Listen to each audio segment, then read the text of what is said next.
we'll be hearing Pharmatech employees introduce the new plant. We'll start with a couple of very bad examples where the voice needs a lot of work. Listen to Gunther Schmidt, the manager of Pharmatech's Corporate Affairs Division. As you listen, focus on his voice. What does he do wrong?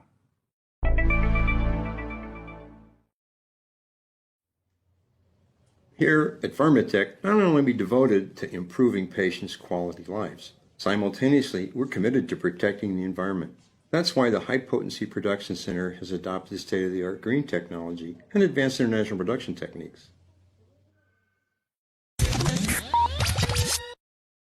What do you think? It sounds like Gunther had maybe too much coffee or forgotten to take out his chewing gum, doesn't it? So, what are the main problems with Gunther's speech? First of all, he doesn't clearly enunciate or pronounce his words, does he? All of us can relate to Gunther's problem. When you're speaking a foreign language, you should actually slow your speech down and do your best to speak clearly. But it's tempting to speed up and blend words together so that you can hide any problems you might have with your pronunciation. However, doing this makes your speech hard to understand. Here at Pharmatech, not only are we devoted to improving patients' quality lives. It's almost impossible to clearly make out, not only are we, isn't it? After little coaching, Gunther does a much better job. Let's listen to his improved version. Here at Pharmatech, not only are we completely devoted to improving patients' quality of life. The words are much more clearly enunciated, aren't they? Now, let's go back to Gunther's bad example again. What other problems were there with his speech? That's why the High Potency Production Center has adopted state-of-the-art green technology and advanced international production techniques. In addition to poor enunciation, Gunther is speaking too fast, isn't he? Contrary to popular belief, it's actually quite hard to change the speed at which you speak. The rate at which you actually produce syllables, or parts of words, is called articulation rate. For most speakers, it is fixed. That is, it doesn't change very much, even if they try. So, what does it mean when it sounds like someone is speaking too fast? Well, what it actually means is that they're making fewer pauses. Making more pauses can be very good for your speech. When you listen to a politician or to a trained speaker, you find that they pause more frequently.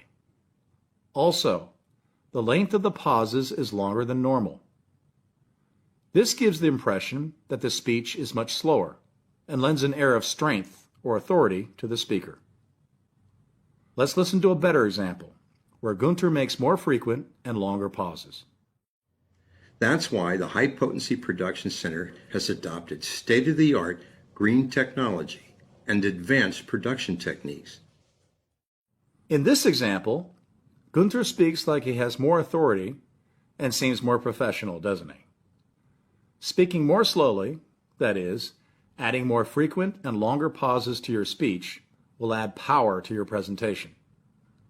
Also, breaking the words down into smaller groups makes them easier to say, which will help your speech become clear and more fluent. Now, let's listen to another bad example. This time, we'll hear Tanya Witherspoon Chen, who is Corporate Communications Manager for Pharmatech China, the company's joint venture in China. She's trying to give the same speech that Gunther just did. Here at Pharmatech, not only are we devoted to improving patients' quality of lives, simultaneously, we are committed to protecting the environment. That's why the High Potency Production Center has adopted state-of-the-art green technology and advanced international production techniques. It's painful to listen to, isn't it? What's the problem? Well, she has enough pauses, but they're not in the right places. This sounds not fluent or choppy. Choppy means she stops in all the wrong places. Tanya needs a little coaching. She needs to divide her words into grammatically logical groups. To help herself speak more fluently, she needs to use longer and more frequent pauses. Let's listen to Tanya giving the same presentation. But this time, she's received some coaching and she does a much better job. Also, she's added a few words to give special emphasis to her talk. Here at Pharmatech, not only are we completely devoted to improving patients' quality of life, at the same time, we are totally committed to protecting the environment. That's why the High Potency Production Center has adopted state-of-the-art green technology and advanced international production techniques. Thus, we achieve a high level of protection for the environment and for workers. Also, this serves as a model of excellence for other production lines. And above all, it embodies Pharmatech's commitment to sustainable development. So please come this way and I'll be glad to show you the production line. This time, Tanya did a much better job, didn't she? She sounds confident, fluent, and strong. Let's take a look at how she achieves these effects. We've already talked about pausing. Tanya has arranged her words into grammatically logical groups, such as adverbial phrases, subjects, predicates, and so on. Listen again. Here at Pharmatech, not only are we completely devoted to improving patients' quality of life, at the same time, we are totally committed to protecting the environment. There are clear pauses after Pharmatech, devoted, lives, time, and committed. These pauses break the speech down into logical groups. Note that Tanya could have even added more pauses if she wanted to. For example, she could have said, not only are we completely devoted to improving patients' quality of lives, even with more pauses, as long as Tanya divides her speech into grammatically logical groups, she will sound fluent. To sum up, not fluent or choppy speech comes from improper pausing, not from pausing too much. Now, there's another level that we need to pay attention to when we talk about voice. That is, intonation, or the rise and fall in pitch. For example, in English, as you know, most yes-no questions have a rising intonation. Are you free for dinner? Have you finished the report? On the other hand, the WH questions, where, when, who, etc., have a falling intonation. What are you doing later? How is the report coming along? Going back to Tanya's speech, when do you hear rising intonation and when do you hear falling intonation? Here at Pharmatech, not only are we completely devoted to improving patients' quality of life, at the same time, we are totally committed to protecting the environment. The pitch goes up at the end of the first sentence after quality of lives and down at the end of the second sentence after protecting the environment. Why is that? Well, in English, basically, intonation goes down at the end of an idea. Not only A, rising intonation, but also B, falling intonation. Listen to another example. That's why the High Potency Production Center has adopted state-of-the-art green technology and advanced international production techniques. The intonation rises after production center and green technology and finishes at the end of her idea and of her sentence, which is after techniques. Listen to a few more sentences with rising and falling intonations. Our products range from high-end industrial printers to low-end consumer models. Success in business requires 4 things: hard work, vision, luck, and good relationships.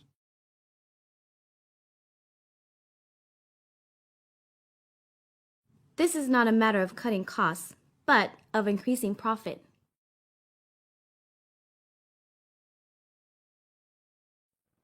Good. So far, we've covered two major parts of making your voice smooth and fluent, pausing and intonation. Now, we're going to look at the third important element in using your voice to give a good presentation: stress and emphasis. Going back to Tanya's speech, did you notice anything different about the content compared to the bad example? To emphasize her points, she's made use of some intensifying or strengthening adverbs, such as completely or totally. Not only are we completely devoted to improving patients' quality of life, at the same time, we are totally committed to protecting the environment. This type of adverb is sometimes called an intensifier. Listen to some more examples of their use. There is absolutely no room for compromise on this issue. This is a terribly important problem to tackle. As far as I can see, we have completely failed in implementing this marketing plan. In the past 6 months, we have totally succeeded in meeting our targets. We really need to reinvent our whole branding strategy. This market is highly competitive. One thing you might have noted from these examples is that we frequently use our voice to add extra emphasis to intensifying adverbs. That is, instead of just saying, "We are totally committed," we can say, "We are totally committed." Let's call this extra emphasis stressing a word. Using your voice to stress key words is another important strategy that good presenters use. Let's take a look at a couple more examples from Tanya's speech. Which words are emphasized? That's why the High Potency Production Center has adopted state-of-the-art green technology and advanced international production techniques. Did you hear the stress on state-of-the-art and advanced? These are key points, things that differentiate Pharmatech from the competitors. So, Tanya wants to give them special emphasis. Thus, we achieve a high level of protection for the environment and for workers. In this case, Tanya stresses the word "and" to highlight the point that protection for workers is important. It's important to be conscious of how stress can change meaning. Listen to these two examples. Our sales have improved in Western Europe. Our sales have improved in Western Europe. What's the difference in meaning between these two sentences? By stressing Western, the second sentence makes it sound like our sales have improved in Western Europe, but not elsewhere in Europe, perhaps not in Central or Eastern Europe. So far today, we've already studied pausing, intonation, and stress. Now, let's finish off by looking at a couple of words and expressions that Tanya uses to add emphasis to her speech. Also, this serves as a model of excellence for other production lines. And above all, it embodies Pharmatech's commitment to sustainable development. Sustainable development refers to development that can be sustained or maintained over the long term. It usually has an environmental meaning. To protect the environment, it's important to pursue sustainable development of business and resources. To embody a commitment is a good collocation or word partnership that you should learn. Embody means to represent or symbolize. So, Pharmatech's high-tech grain production lines embody, that is, represent or serve as a symbol of, its commitment to long-term sustainable growth. Now, compared to the bad example we examined at the beginning, what words has Tanya added to make her ideas clearer and to give emphasis to key points? She has added, "and above all," to the last sentence to give special weight to Pharmatech's commitment to sustainable development. What are some other phrases you can use to add special emphasis to your key ideas? Let's look at some examples. In particular, improving quality is very important. Above all, we need to think of more ways to improve sales. Without a doubt, opening up new markets is our greatest challenge. I'd like to emphasize our complete dedication to this project. What's especially important is that we consider this challenge from all angles and take into account different perspectives.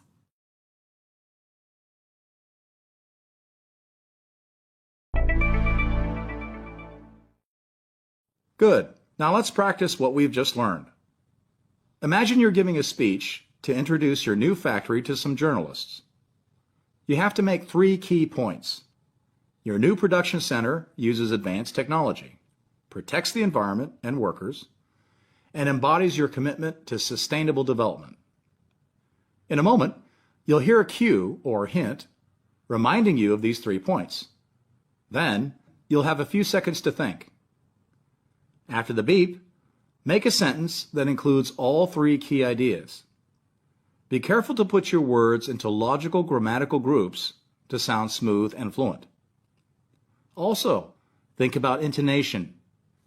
For example, the pitch should fall when you're at the end of your idea. Finally, you should try using your voice or some emphasizing words to add special stress to a key point or 2. Are you ready? Let's give it a try. Uses advanced technology, protects the environment and workers, embodies our commitment to sustainable development.